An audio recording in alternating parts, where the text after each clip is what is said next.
వస్తుంది.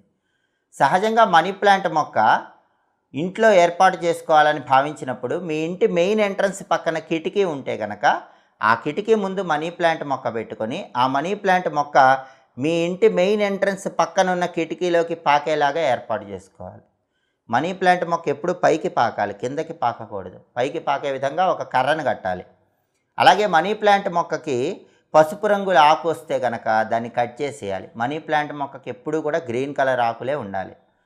లక్ష్మీ కటాక్షం కలగాలంటే మాత్రం ఎవరైనా ఇంటి ఆవరణలో మనీ ప్లాంట్ మొక్క ఆగ్నేయం మూల ఉంచాలి. మనీ ప్లాంట్ మొక్క ఆగ్నేయం మూల ఉంచి ప్రతి శుక్రవారం సాయంకాలం పూట ఆ మనీ ప్లాంట్ మొక్కకు ఒక ఎరుపు రంగు దారం చుట్టి అక్కడ ప్రమిదలో ఆవు నెయ్యి పోసి దీపం పెట్టాలి. శుక్రవారం సాయంకాలం పూట ఆగ్నేయం మూల మనీ ప్లాంట్ మొక్క దగ్గర ఆవు నెయ్యి దీపం పెట్టడం, ఎరుపు రంగు దారం మనీ ప్లాంట్ మొక్క కట్టడం ద్వారా లక్ష్మీదేవి ఇంట్లో శాశ్వతంగా